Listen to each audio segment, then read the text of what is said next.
Welcome to Top Rated Gym Podcast for the gym owners aiming to take their business to the next level. I'm your host, Andre, and I'm interviewing top performance, best rated, highest revenue, fastest growing gyms in the world, regardless if they have a single location or empire of thousands.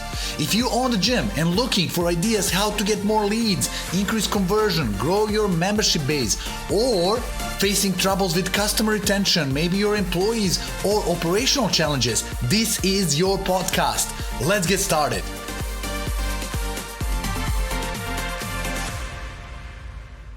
Welcome everyone to Top Rated Gym. I'm your host, Andre Spiovic. Today we have Sam and Oscar Chavez, owners of 3 open IM X Pilates studios.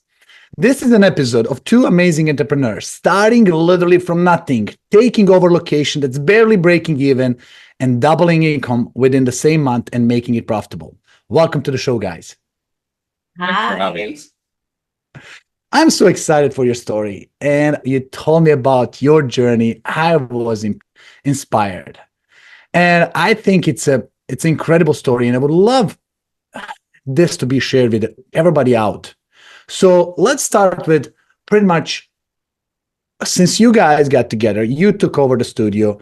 Tell us from that moment on, like, how did you make it profitable? How did you double it up? How did you even get the courage to go on a second one and now third one? And by the way, guys, we spoke 2 weeks ago. They were opening third one. Now it's open. So things are moving fast here. I would love to hear from you guys. Oscar and I have a big background in the fitness industry. We actually met at a big box gym. I was running the group fitness department. He was running the personal training department. And even though our salaries at the moment were great, we also knew that we wanted to provide our clients a better service. That in our understanding, we couldn't do that in a big box gym. So we decided to open our own location, and Oscar was searching for equipment on Craigslist, and we found that an IM X Pilates studio was up for sale. I was already IM X Pilates certified, so we decided to quit our jobs the same day and just put all of our savings and more in there. Yes. And to be honest with you, we had no option but to make it work because we did not have any money to pay our own apartment rent if things didn't go the way that we thought they were going to go.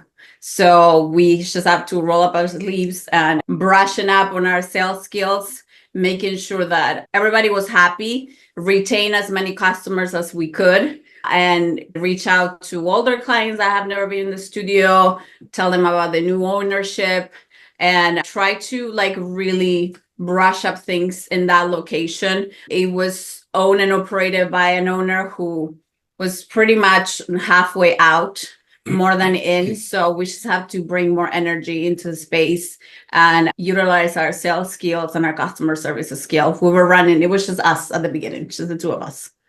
Wow. So pretty much you reminded me on the one story from Arnold Schwarzenegger when he said, the most successful people are the ones who operate without safety net. And it seems like you didn't have safety net. It's like, I have to make this. I burn my bridges. This is one-way street for me. There's no turning back. I got to make it happen. Yeah, pretty much. And what? Pretty much what happened, right? Yeah, there was no plan B. Like Sam said, we were both making 6 figures at our jobs. So we went from making 6 figures to draining our savings into what we believe was going to be our next chapter in life, not just professionally to help more people achieve that lifestyle of health and wellness that we preach, but also for us to evolve financially as well. So it was it was just, there's no plan B or C, just plan A. Correct. And listen, honoring for that, because a lot of people are not ready to step over that level. Like, oh, what if I lose what I got? Can I get both?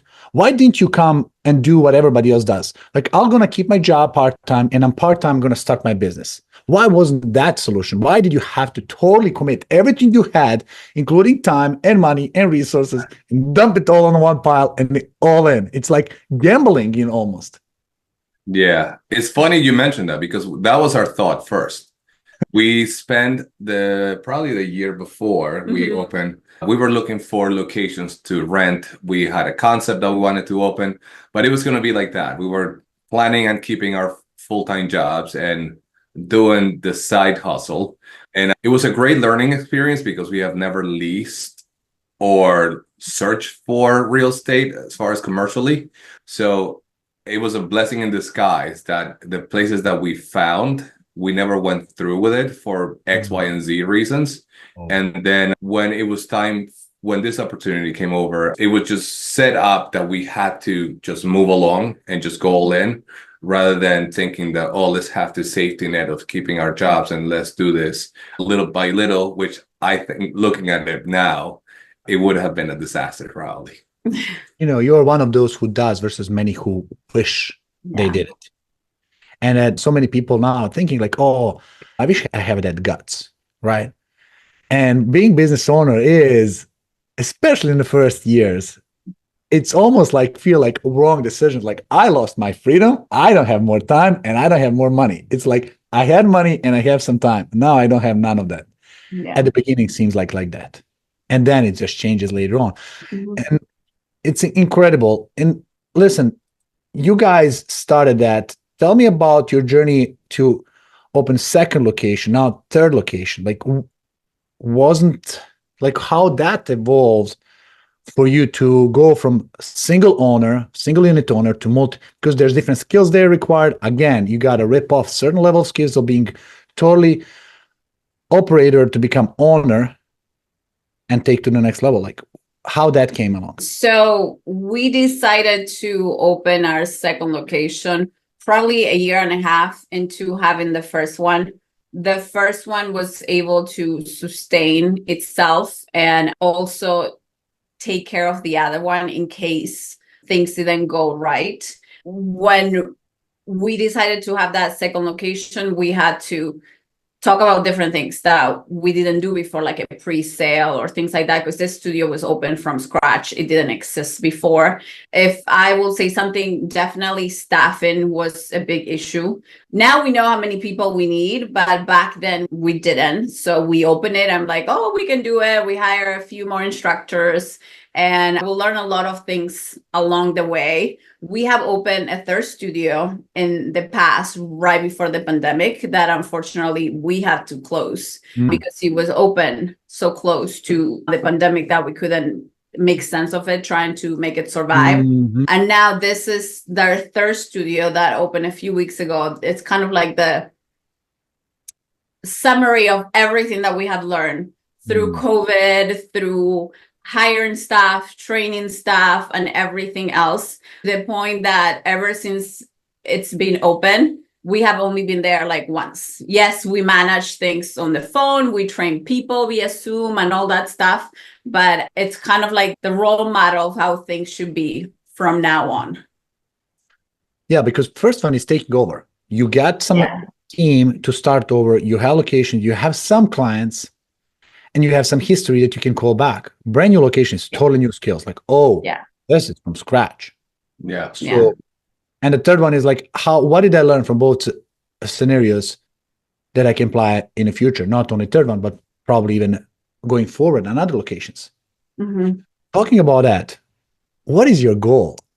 How do you look 20, let's say 34 look like 10 years from now?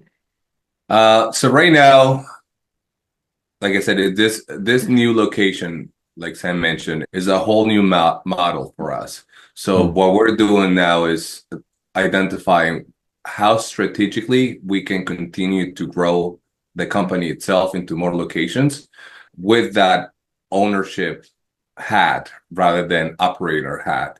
So we're just fine-tuning things now into what could potentially be number 4, 5, 6, 7. So that's where we are right now. And I think what one driven motivator that we have is just creating jobs also. I think it's such a vital part of a business, right? It's a huge responsibility for the owner because it's not just your meat on the table that you have to worry about, but also you're responsible for your staff. So I think training and developing is one of those skills that especially Sam has just been honing in. And that's what's going to allow us to continue to grow and expand and open more locations.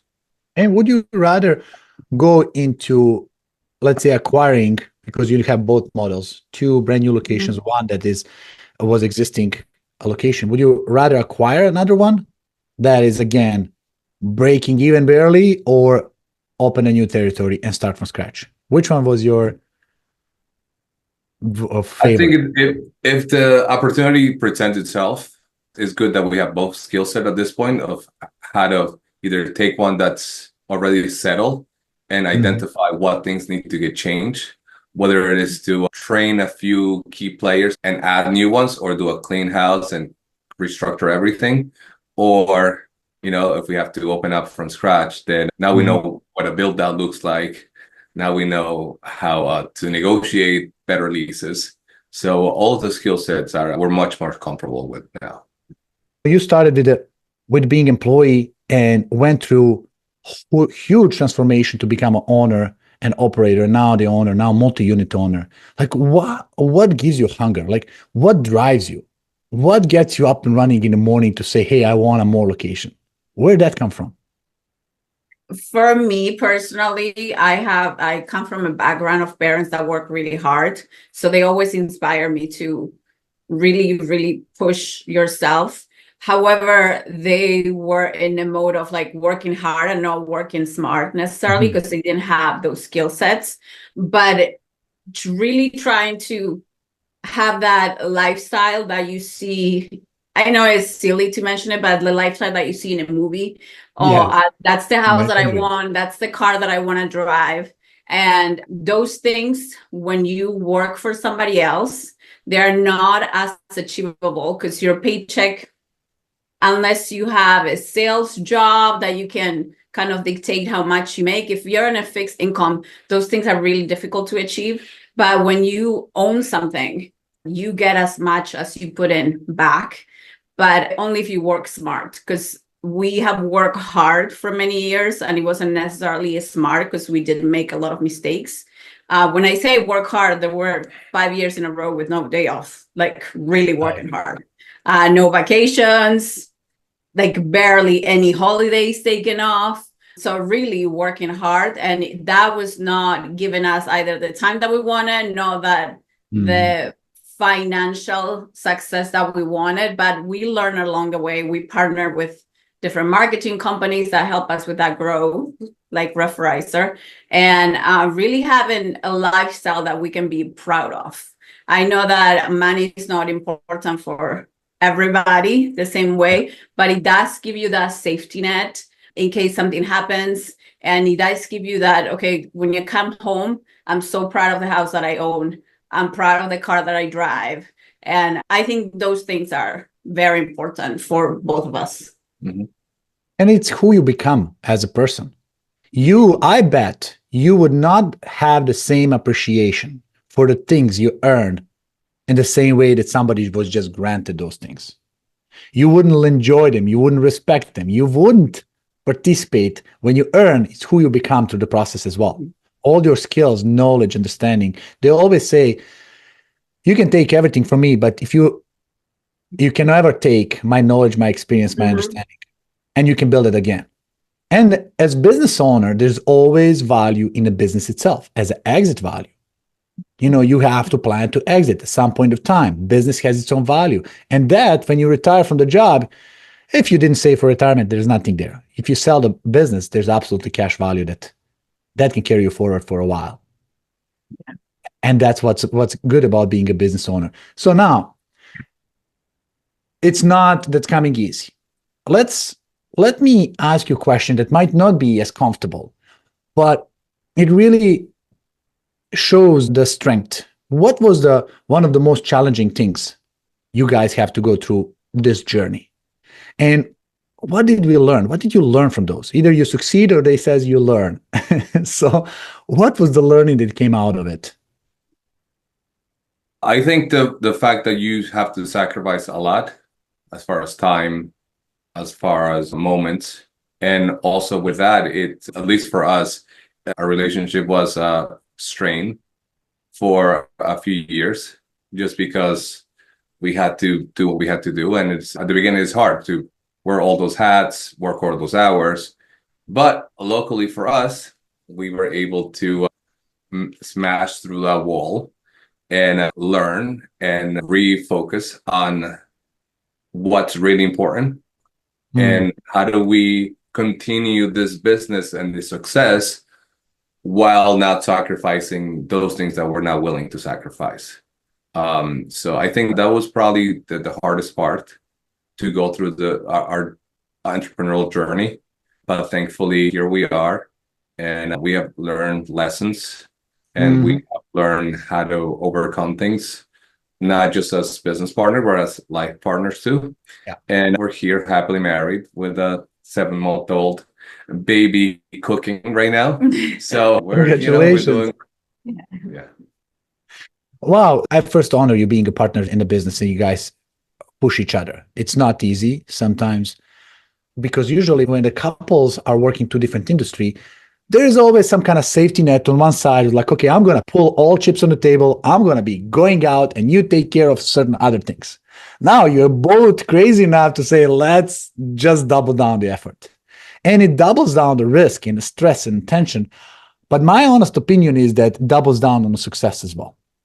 When you have each other back and going forward, you know you can count on each other. You know that both minds, even if disagreement comes, it's like, okay, we should do this, no, we should do this. They're all towards the same outcome. Like we are looking to grow, we are looking to get things out, we're looking to hire, employ, train. And when you have two minds working, like Alex Hermosi and his wife, Leila, like two people consistently brainstorming, so much conflict in between, like how to get this thing out. But the results are totally different because you have a partner you can really push forward and align to, instead of just one going on. I believe that those challenges that you guys faced is something that is, as you said, push through, learn, develop, and make you stronger down the line. So what would be your advice for somebody who is thinking to go together as a fitness partner, buddies, and relationship into journey? How would you advise somebody to manage this work-life balance, if there is such a thing in this case? So. It's just to be patient with each other's, because people grow and mature at a different time. And what it might seem like clear to one person at the beginning, it might not seem clear to the other one quite yet, or they might not be ready for it. And sometimes the priorities that one person has are different to the priorities that the other person has, even for the business. Sometimes Oscar might think, oh, we need to focus on this, and I might think to focus on something else, rather than like arguing about it, more than coming to, okay, so our goal is this, how can we merge our ideas together to get there and make this happen? Because this is what it should be important right now. And as far as sacrifices go, yeah, there's going to be times that unfortunately the relationship doesn't come first, because the business has to come first. The business is like a leave-in thing. Exactly. But it can be the business all the time either. And that's something that I learned because I'm like a workaholic, and Oscar will bring me down. Okay, this will get solved. Like now, like relax. It's okay.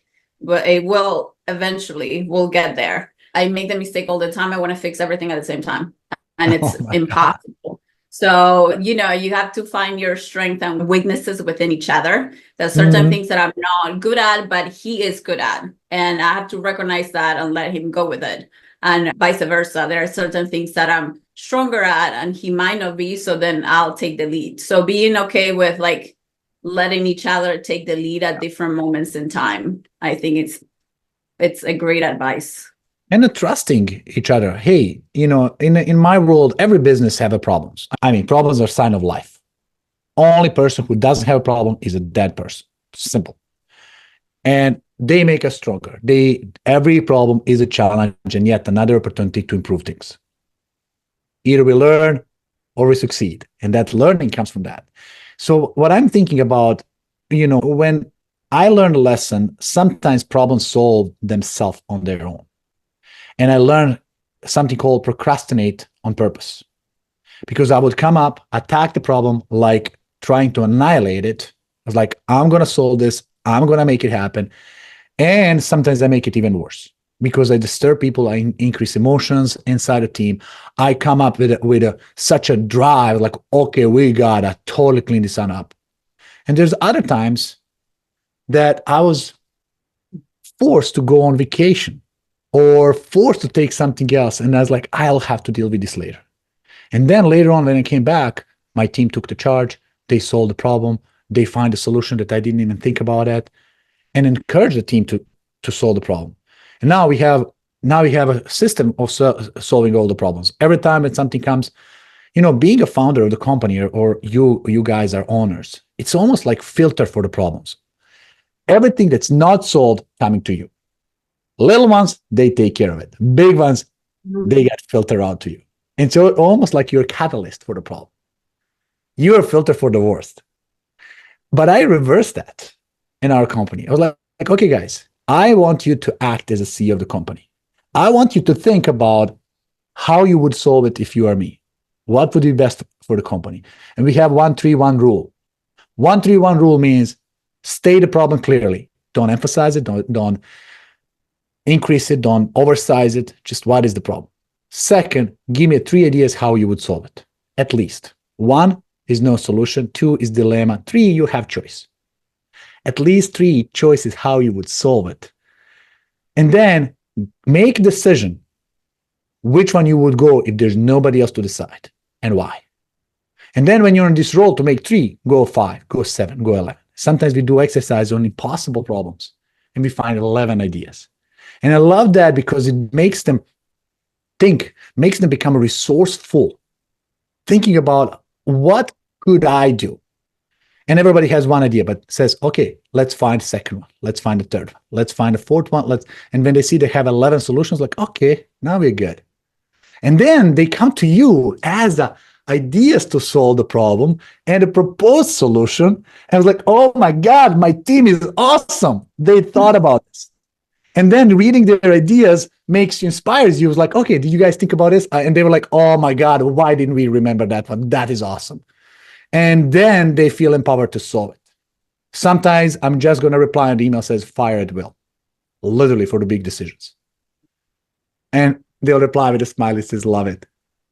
Don't worry. It's going to be taken care of. Because it is, I have an incredible person on the podcast. I'm going to mention it here, Nick Palladino from Tribe Fitness.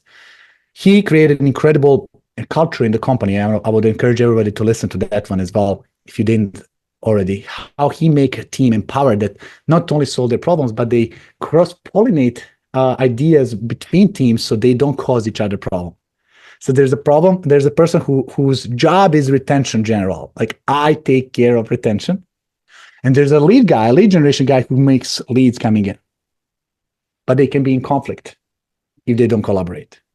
So when the lead comes up with ideas, says, I'm going to open this channel, I'm going to do these Facebook ads, Google ads, name it.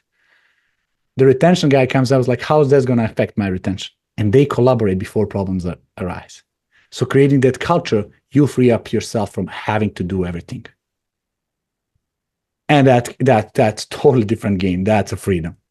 So talking about growth, what is your favorite part of doing in a business? Like, if there's one job you would like to take, which one would that be? And says, okay, everything else can be somebody else. I want to do X. Is that sales? Is that conversation? Is that hiring, training? Is that retention? Is that operations? What would you guys like choose? If anybody else can do everything else and you just keep one. I love sales. So selling for me is just I love it. I can tell based on the smile you get right on it. I enjoy training people a lot, having those conversations to help them be empowered, training them to how at the beginning you kind of have to train them how to solve the problem and then give them the tools to get them to solve the problems in the future.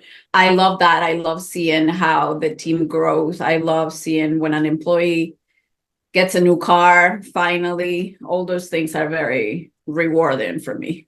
I obviously enjoy sales because who doesn't like to sell something? Sales solves almost all problems. So yeah.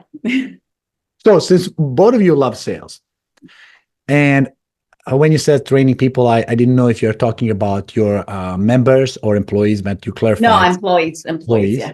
Yeah. Honestly, one of my favorite jobs. Quite frankly, I love a lot of things in my company. One thing that I'm really horrible at, and I'm learning now, it's operations, scaling and documenting everything, creating SOPs, processes, and so on. So I hire somebody who is expert, 10 times better than me, miles ahead. I was like, you do that. And he's teaching me, he's aligning everybody. It's like a fantastic way. But sales is kind of my favorite as well. When it comes to sales, you got to be sales everywhere. You got to be salesman to your kids to pursue them to do certain things. You got to be sales to employees when you're hiring them to take your job if they're a player versus your competitor, right? You got to be sales to the members who are coming in and become. But how do you teach somebody sales? What did you find now combining your sales skills, Samantha, with training? What's the best way to transfer sales? Because a lot of sales is just intuitive. You react at a moment. You respond to objections, and in a matter of seconds, you turn things around. You read people's faces and emotions. Like, how do you train some of these things? So we have systems for everything. We have scripts for sales, scripts for answering the phone. You start selling people the second they call the studio, they walk through your doors. It's not just so we have a script and a system for absolutely everything that we do in our studio, contacting those leads, how to take care of someone that walks in, how to take care of someone that simply calls the studio to ask for information. When they walk in, what to do, how to hand that person to the trainer, and then after that, how they presented. And we have scripts for everything. And we also have objection scripts when things, even though you follow the steps, people still say you have to think about it. And we both work with our team into having them run through those scripts until they become second nature for them. We really prepare them to have the skills that they need to successfully process that sale. Because if they're not prepared, it's not fair to ask for someone to sell when they have never been trained. I do the heavy training, and Oscar does like the minor details, and he puts them into the Oscar sales bootcamp to make sure they are really like sharp in those sales skills. So then again, we use both our strengths and weaknesses to make sure our team gets the best of both of us. And at the same time, the results are positive for them because they feel good. People usually don't like sales because they don't know how to sell. But once you start knowing how to sell and think people are saying yes to you, then you all of a sudden, oh, I like this. This is not so bad. So that's kind of a breaking point. You cannot be business owner unless you know sales. And you probably learn a lot when you were against the wall. So I have to make this happen. And then you pull your best out. Like, I got to figure it out from generating these members to retaining them, to selling them, to converting them. Name it, I got to do it.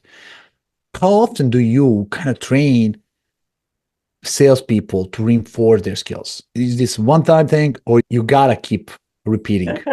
This is a weekly thing. It's like 3 days a week at least of role playing.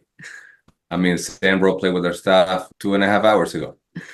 And we role play, we'll role play the whole script, we'll role play parts, we'll just role play objections for one session. It's just repetitions. It's repetitions of everything. And one thing that we always tell them is you're like a Broadway performer, right? Yes. First you have to memorize the script, but how you deliver it and how you make people feel, that's how you solve problems. So it's not a matter of just memorizing the script, it's how you deliver the conversation to solve that problem. Because sales is just what it is. It's just solving someone's problem that they know they have and they know their needs. They just don't know the process, what it's going to take. And what we coach our staff, that all you're doing is solving someone's problem. Mm-hmm. And such a great industry that this affects that person in so many levels in their lives. So a combination of that mindset plus weekly repetitions of our sales process. And how do you go ahead, Samantha? Yeah, so we have people that are managers. Obviously, their salary it's higher and they're more driven than a regular sales associate that comes for a couple of shifts a week. We do try to our very best to hire people that they might not be hungry for that sale, but they're people that care enough to do a good job. And if we don't see that they care, because they're not caring, it's not just not caring, oh, they don't care about our business. We don't want someone that doesn't care about other people working for us. So we really try to filter those people that to tell them, like, your job is to sell, because that's the only way that we can help people. We can only help them if they come back to us. We can't help them when they leave. So that's the whole point of why you need to sell. And we keep track of everything. We have metrics for everything. So if someone's not performing, it's not like, oh, they're not hungry for selling. They just don't want to. It's part of their job. They're just not fulfilling their job. So we got to replace them with someone that's willing to do it. We're not expecting them to have 100% closing, but our team needs to have 60 over to be part of our team. 60 what? 60% closing. It's like the bare minimum. Wow. So you already have norm standard expectations. And does their compensation depends on their skills and success? Do they have some kind of performance part of the compensation, or is it just pure based with the expectations? For our managers, they do have an incentive for sales. And for our part-timers, again, it's just a job requirement. Yeah.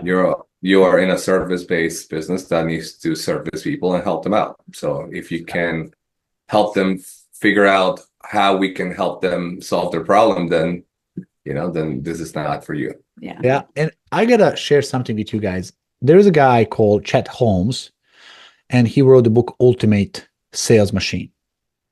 He created a business conference with Tony Robbins that ticket to attend was like $10,000. Sometimes two people attend, it was $20,000.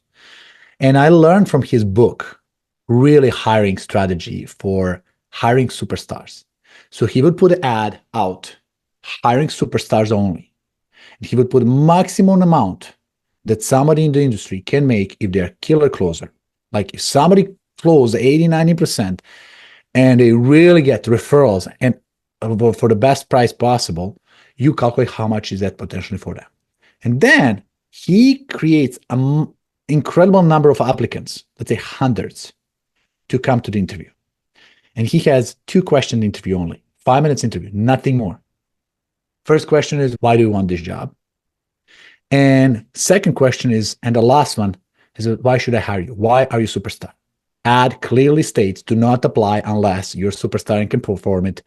You have experience and you don't need a training, and then literally rejections. So the people comes up and tells anything they tell, whatever they say, even as being the Michael Jordan in sales. Only response hiring manager says is, sorry, I don't hear it. They have to face rejection. So the real superstars don't bend. They go back and they start fighting back for their job. Usually people says, you know what, thank you for your time, I tried it, and so on. But if a real superstar really wants the job and they're passionate about it, says, I don't know if you heard me correctly. I was starting from bottom. I went to the top line. We went from this revenue to this revenue. I was leading the team of 16 people and we overperformed everybody before. If they keep selling it, you know you have somebody who is good. And I apply to that. Oh my God, what a clarity you get. Who is really? Because objections are only real thing that's stopping them from being superstar. If they cannot handle it on the interview, it's kind of hard later on. Highly recommend the book. Check it out. It's eye-opening. Well, Chet Holmes, Ultimate Sales Machine. So you mentioned KPI. You said 60% closing. So how often do you measure that? Is this something on a monthly basis? You tell them you get X amount of leads, X amount show up rate, you close this much, and so on. So what happens? Like, how often do you measure it, and what happens if they don't reach that? Our KPIs are filled out daily by the general manager. So it's something that they see daily. They already know it. We meet with them. We have production. Sometimes we're doing it together. Sometimes it's one of us, like once a week. But they have to fill it out daily. And they have to send out an end of the day report of how many people they book, how many calls they made, how many people sign up for a membership. So it's done daily, so they see it. And it's good for us too. They fill it out daily so we can keep track of everything. It's never a surprise when things are going great. It's never a surprise when things are not going so great. There's always a reason behind it. I agree. Love you. Thank you for sharing these KPIs. Definitely without measuring, no improvements are happening. And do you cross share everybody's results? Like, does employee A knows employee B results, or is it private? Yeah, no, everyone knows their numbers. So if Sally is doing great and Mary is doing a disaster, then it should be an eye opener of like, hey, what's going on? How do we help you? And what's the plan of action to get this metric, get that metric up? So they don't blame leads. They blame either script or themselves. Like, okay, this person is killing it. They're 80% closing ratio. I'm doing it 40, so I'm half there. Like, what the heck are they doing differently? Yeah, exactly. And you create a gap as a need for that. Yeah. Oh my God, this is awesome. I love sales. I can talk about sales days and nights. And honestly, I train my people always, not only on sales and scripts, but I train them on a mindset. I train them on psychology of sales, what's happening in the people's mind, understanding their life, understanding objections. They're not perceived as objections, understanding their thought process and why they're coming with that, and digging deeper into their life, finding a true cause, true problem that has to be solved.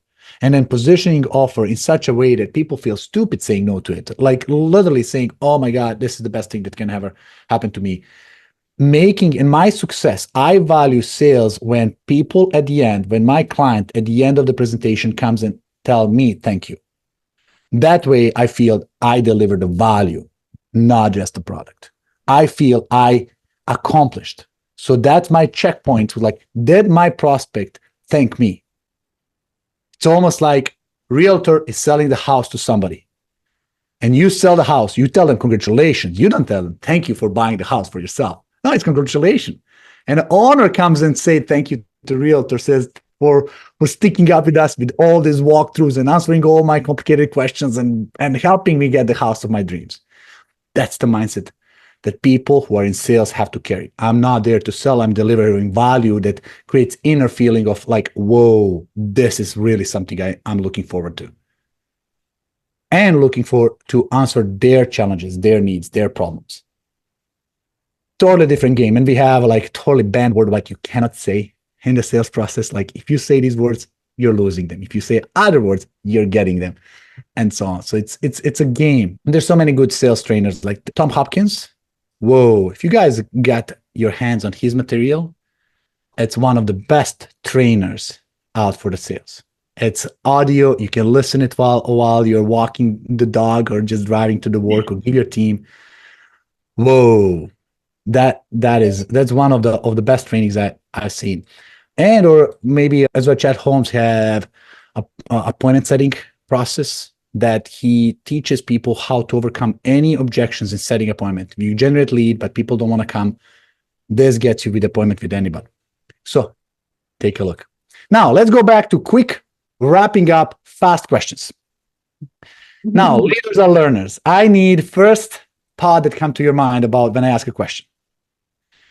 What is the resource, seminar, conference, podcast where you learn from? Or book? Yeah, I love Alex Hermasi. So I'm always watching his videos, and I have one of his books. I do his audiobooks too. He's my go-to guy. 100 million offers, $100 million leads. Two incredible books in his story. I agree. That's incredible. Guys, you are amazing. Thank you so much for today's incredible story and sharing the wisdom and your journey with the audience. From the bottom of my heart and on behalf of everybody in the gym industry, thank you for attending and participating in Top Rated Gym Podcast, and looking forward to our collaboration in the future. Sounds good. Thanks for having us. Thank you so much. Have a great day. Bye, everybody. Wow, what an episode, right? Thank you guys for tuning in into this Top Rated Gym Podcast. We hope you found valuable insights and practical tips to help you tackle the challenges of gym ownership. If you enjoyed this episode, please subscribe, rate, and review the podcast on your favorite platform. We want to reach the community. With your help, we can be the biggest contributor, biggest resources for you and other gym owners. Don't forget to follow us on social media, Instagram, Facebook, Twitter, all of them, YouTube. If you have any questions, feedback, or topics you would like us to cover, or people you would like us to interview, or if you want to be interviewed on the podcast, reach out at topratedgym.com.